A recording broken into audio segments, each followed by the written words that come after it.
కొందరు మన పెద్దలు గుహలో ఋషులు తపస్సు చేసుకున్న వాళ్ళని చెప్తూ ఉంటే ఇదంతా అబద్ధం లేబ్బా అని కొట్టిపడేస్తూ ఉంటాం. కానీ గుహలో ఋషులు తపస్సు చేసుకోవడానికి ఉపయోగించిన కొన్ని వస్తువులు ఇక్కడే వదిలేసి వెళ్ళిపోయారు. దొరికిన వస్తువులు ఇప్పుడు బెతంచెల్లో ఉన్న బ్రహ్మగారి గుడిలో పూజలు అందుకుంటున్నాయి. ఋషులు తపస్సు చేసిన వస్తువుల గురించి ఫుల్ వీడియో తీయడం జరిగింది. లోపలికి పోవడానికి కొంచెం భయంగా ఉన్న గుహ భాగం ఎంతవరకు ఉందని చూద్దామని లోపలికి వెళ్తున్నాము. గుహ చూసిన తర్వాత మన పెద్దలు చెప్పింది కరెక్టే. ఋషులు ఇప్పటికే తిరుగుతున్నారు అనే నమ్మకం మనకు ఖచ్చితంగా తెలుస్తుంది. లోపల మనకు ముళ్ళపందుల యొక్క ఆనవాళ్లు కనిపించడంతో భయానికి గురి చేశాయి. వాటికి ఉన్న ముళ్ళలు పుచ్చుకుంటే మనిషి ప్రాణమే పోతుంది. కొన్ని వేల సంవత్సరాల కిందట ఏర్పడిన గుహ కాబట్టి ఏదైనా విష సర్పాలు తిరుగుతుంటాయని భయంతో కాళ్ళకు స్లిప్పర్స్ వేసుకొని చాలా జాగ్రత్తగా వచ్చాము. ఈ గుహలో తపస్సు చేసుకుంటూ యాగంటి క్షేత్రానికి వెళ్ళేవారని ఇక్కడ పూర్వం చెప్తూ ఉంది.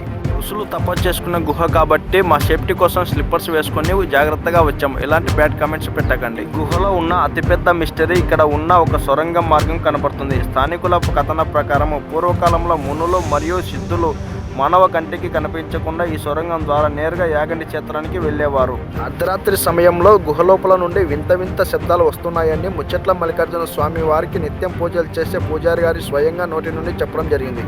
గుహకు సంబంధించిన ఫుల్ వీడియో లింకు కింద రెడ్ మార్క్ దగ్గర ఇవ్వడం జరిగింది. మన వీడియో చాలా అంటే చాలా ఇంట్రెస్ట్గా ఉంటుంది. ఫస్ట్ నుండి ఎండ్ వరకు ఎక్కడ స్కిప్ చేయకుండా చూడండి. Thank you friends, thank you so watching.